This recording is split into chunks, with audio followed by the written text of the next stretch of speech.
सबसे पहले तो मुझे बहुत ही ज़्यादा अफसोस है कि मैं जंतर मंतर पर प्रोटेस्ट में जा नहीं पाया। लेकिन 20 जुलाई एक ऐसा दिन जो इतिहास में शायद हमेशा याद किया जाएगा। हाथ में गुलाब लेकर बच्चे प्रधानमंत्री धर्मेंद्र प्रधान, जो भारत के शिक्षा मंत्री हैं, उनसे बस इतनी सी बातचीत करना चाहते हैं कि हमारे देश में पेपर लीक जैसे मुद्दे कब रुकेंगे और उनके साथ क्या व्यवहार किया जाता है।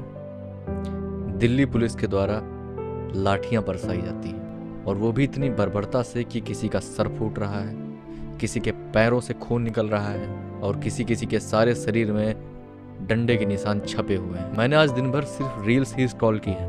मुझसे जितना ज़्यादा हो सका मैंने हर एक वो रील देखने की कोशिश की है जो वहाँ के लोगों ने पोस्ट की है। और सच कहूँ तो हर एक लाठी को पढ़ते देखकर मेरा खून खौल उठता है। कोई पुलिस वाला कैसे मार सकता है किसी छात्र को बेवजह? क्या इतनी सी भी शर्म नहीं बची है तुम्हारे अंदर? मुझे ये नहीं समझ में आता है कि तुम इस प्रोटेस्ट के बाद घर में अपने चैन से सो कैसे सकते हो। इन मासूम बच्चों को मारने के बाद तुम्हें नींद कैसे आती है? क्या मानवता पूरी तरह से मिट चुकी है? सवाल खड़ा होता है कि तुम देश के लिए काम करते हो या फिर किसी नेता के पालतू कुत्ते हो। ऑर्डर फॉलो करना अलग बात होती है, लेकिन देशभक्त होना अलग बात होती है, इंसान होना अलग बात होती है। हाँ, कुछ पुलिसकर्मी मानवता वाला व्यवहार भी कर रहे थे, लेकिन कहीं ना कहीं वो भी बंधे थे। उनकी आंखों में साफ दिख रहा था कि वो इस चीज़ को अपने मन से नहीं कर रहे हैं। लेकिन जो काम तुम्हें तुम्हारा जमीर ही ना करने दे, उसको क्यों करते हो?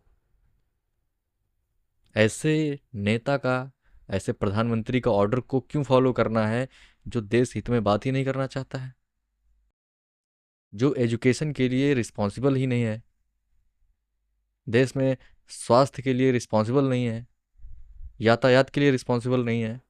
आपको मालूम है ना देश में ट्रेन की हालत क्या है, हॉस्पिटल्स की हालत क्या है, एजुकेशन की हालत क्या है। फिर क्यों ऐसे प्राइम मिनिस्टर की बातों को फॉलो करना? ये प्रोटेस्ट किसी पर्टिकुलर पार्टी का नहीं था। नाम तो इसमें कॉकरोच जनता पार्टी है, लेकिन ये पार्टी किसकी है? ये पार्टी आम लोगों की है, ये पार्टी स्टूडेंट्स की है।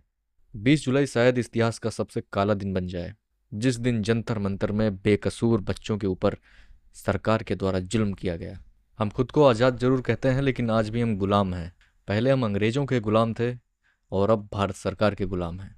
ये गुलामी की जंजीरें तुम्हें इस कदर जकड़े हुए हैं कि तुम अपनी बेसिक शिक्षा के बारे में भी आवाज़ नहीं उठा सकते हो, क्योंकि अगर तुम आवाज़ उठाओगे तो तुम्हारे साथ ये बर्ताव किया जाएगा। और हमेशा याद रखना, ये सिर्फ बच्चों का सवाल नहीं है, कैसे लाठीचार्ज ये से हर एक देश के और नागरिक का सवाल है। लोग बेहोश हो रहे हैं और एम्बुलेंस ये का हर एक देश के पास नागरिक में की खड़ी पर जिम्मेदारी है। लेके क्योंकि हो सकता है तुम्हें ऐसा लगता हो कि मुझे क्या करना है किसी देश के लोग मर चुके हैं, मुझे क्या करना मर गए है, तीन, सरकार पुलिस क्या ने मारी करती है, है। 3 मर गए, लाठीचार्ज किया। तुम्हें ऐसा इसलिए लग रहा है क्योंकि तुम्हारा ऊपर अभी आया नहीं है, तुम्हारा बेटा मरा नहीं है। लेकिन ध्यान रखो, एक दिन तुम पछताओगे।